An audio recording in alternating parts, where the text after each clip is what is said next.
I decided to go out around the state and have conversations with different businesses all around the state. And in the process, I got one very consistent theme when it came to feedback, and that was, we love being in Tennessee. You talk to companies that do business all over the world that said, we love being here, we love the work ethic, we keep waiting for this fake Tennessee nice to wear off, and then we figure out that's just kind of what people are like around here. We love the physical location of Tennessee. You're situated, where you're located geographically is great for our business, but we are not coming anywhere close to having the trained level of workforce that we need here, either in quantity or quality of workers. And those two thoughts began to kind of drive me as I began this process. My predecessor, Governor Phil Bredesen, did a wonderful job of raising expectations for our state and creating momentum. And I felt like my job was to take that momentum and then actually put it into practice.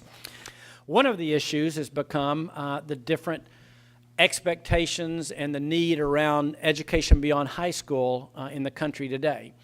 Of the jobs that will exist in Tennessee in 2025, so 11 years from now, 55% of those will require a degree beyond high school, so either a 2-year degree, 4-year degree, or a technical certificate. Our problem in Tennessee is about 33% have a degree or certificate right now. National average, I think, is about 38 or 39 right now. So while our problem's a little more severe than the national average, it's a problem that our country has, that we're way short of the number of people with degrees or certificates for the jobs that will be required. So I announced our Drive to 55, an effort to reach at least 55% of the population by 2025 having a degree or certificate. We spent a lot of time focusing on what keeps that from happening, and we broke it down into 5 things. Number 1, getting students ready. Number 2, getting them into school, and affording it is a key piece of that. Number 3, getting them out of school, and we'll talk about that in a minute. 4, finishing what we started with adult students. And 5, tying education directly to workforce needs. For example, to get students ready, I talked earlier about 70% of our students needing remedial work. Here's the problem. If you go to community college and you need remedial work and you start in a remedial class, there's only about a 10% chance that you'll actually finish if you have to start by taking remedial classes on college campus. And it makes sense, right? If you go there and you're taking hours and you're doing all this, but you realize, I'm still at 0. I haven't even started having credit hours to my account yet. I'm just doing all this to make up for before. People get discouraged and leave. To fix that, we started a program called SAILS, Seamless Alignment and Integrated Learning Support. It gives students the extra support they need in math during their senior year in high school, so they won't need the remedial work when they get to college. This past year, of the students in the SAILS program, 60% of those students totally eliminated the need for remedial math when they got to college. Saves about $6 million in tuition, by the way. Other things we're doing is making certain that students actually finish. Tennessee, again, before I passed, as you can see, there's a theme here. A lot of the big legislative efforts actually were in process when we came into office. Our job was to implement them. Tennessee passed the Complete College Act.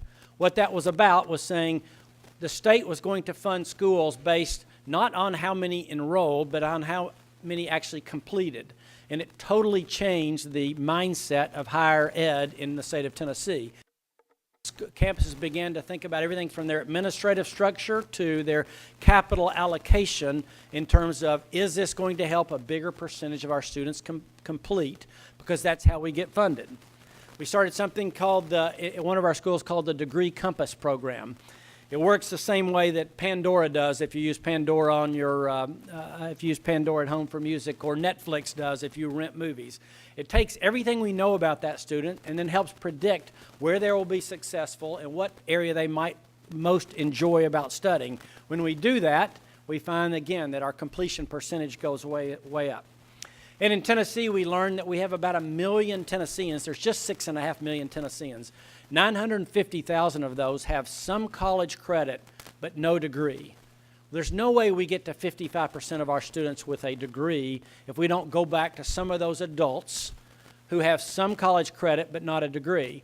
So the person always imagine an imaginary 33-year-old single mother of 2. She's working 40 hours a week. She would love to go back and get a degree, but it's not realistic that she could do that in any kind of traditional sense. One of the answers to that we came up with last year was WGU Tennessee, an online, competency-based, accredited university that will let folks work at their own pace, mostly at home, but with fully accredited college credits. So if they want to get that degree, they can do it on their schedule and in their own location.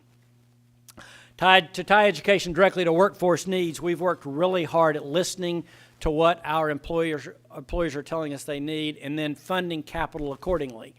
Example I always give is this. I was out at one of our technical schools talking, and one of the professors who taught welding said, you know, everybody I've had in this class for the last 3 years has gotten a job immediately upon graduation. So, well, 100% placement rate's pretty good. I said, why don't you teach? I said, how many classes do you teach a semester? He said, just one. And how many kids? He said, 16 or 17. I said, well, why don't you teach more classes? He said, because you haven't given me the money. So I didn't ask that, but his point was a really good one. We haven't done a good job historically as states in terms of how we allocate capital toward higher ed in terms of where the demand is. So if immediately we're getting jobs for every Tennessean that completes a welding class, we might need to think about expanding the capital that goes to welding classes, and we did that last year. But finally, we realized that the biggest element that we had to get over, the biggest hurdle we had to get over in Tennessee was literally a change in expectations. For a whole lot of Tennesseans and for a whole lot of Americans, period, they have never, ever thought that college could be on their radar screen. Neither their parents ever went to school beyond high school. They have no idea how they could pay for it. All they read about is increasing tuition. And so we started about a year ago with a big dream of, could we go say to every Tennessean who graduated from high school, we'll give you 2 years of community college absolutely free of charge, or technical school. We started with the idea that this could change the culture of our state more than anything, because free would get everyone's attention. We worked backwards to try to figure out the math, and we did that because we thought it was important that this not be just something that was a proposal of this administration, but was literally a promise. It was the Tennessee promise that if you'll graduate, 2 years free. To do that, we took some reserve money out of our lottery scholarship and endowed the program, changed some of the lottery funding as well, but so that it literally could be an endowed program that provide a last dollar scholarship assistant to every Tennessean that graduated from high school. It's amazing when you do what I do. You talk to a lot of people of all different walks of life, and that's the one thing that I've done since we've been in office that resonates with people of all walks of life. I can't tell you, and since we passed that 6 weeks ago or 5 weeks ago, how many people have grabbed me and everywhere I can think of and said, I always wanted my grandchild or my child to go to school. I had no idea how we were going to pay for this. Now he or she is going to go to school past high school. And it's our hope that in doing that, we're going to change the expectation level for school beyond high school. We'll actually change I hope, the aspirational level of a lot of high school students who right now, if you're a sophomore in high school, you might be thinking, I'm not going to school beyond 12th grade. All I really want to do is get out of here so I can say I graduated from high school. But if now you're thinking there's a realistic chance that you're going to go to school beyond this, I think you're going to take high school a lot more seriously. So hopefully we're changing the trajectory of a lot of Tennesseans, but also finally we're providing the opportunity for a much better trained workforce for Tennesseans and for Tennessee companies. Hi, Sherry Pife, Greeley Tribune, Colorado. Did you have any pushback from your four-year institutions on the Drive to 55 plan, and how did you deal with that? It seems like they might have had a little bit of a problem with that. We did, really, for two reasons. One, we funded it really we created endowment off the lottery reserves, then we also changed the funding. Tennessee has a Hope Lottery scholarship that if you qualify to go to our four-year schools, you got $4,000 per semester at the four-year schools and $2,000 per semester at the two-year schools. And we changed that funding formula to where you basically get $3,500 at the four-year schools your first 2 years and $4,500 your second 2 years. We did that to help pay for the two-year school. So we got pushback on that, number one. And then number two, you had four-year schools that are going, wow, it's going to be hard for us to compete with free.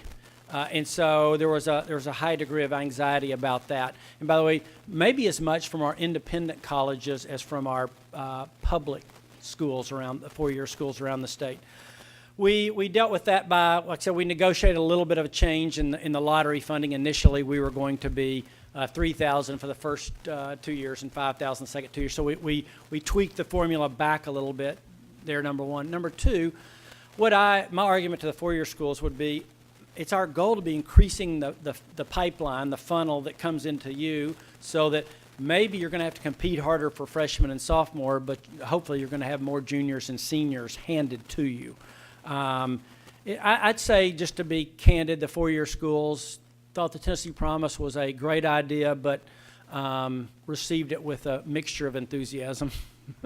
11 years from now, if and when 55% of the Right. in-state kind of workforce has this training, is there a danger that there's a creep that's going to happen with prerequisites and requirements for jobs, where there's then going to be an expectation that everybody has even further training, and that perhaps rather than having a better trained workforce, you have a lot of people who are still looking for work that have more training? I guess you take that risk, except I would argue that we already face the reality right now of more jobs requiring more training than what we've needed in the past. And when you go, Tennessee's become a leading automotive manufacturing state. We have Volkswagen, Nissan, General Motors here, and because of that, there's a lot of auto suppliers. But since you're education writers, I don't know how much time you spend in automobile plants, but you should, because it would actually help you in terms of what you're writing about. But when you go into automobile plants today, it is not what you picture of a long assembly line of people, turning wrenches. It is an incredibly technical, complex environment that requires a different skill set than it took before. And so my point would be, the world's already moving there to requiring more training, and we're going to have to fight as hard as we can just to keep up. I mean, my guess would be that I wonder if that 55% won't be even higher when 2025 comes.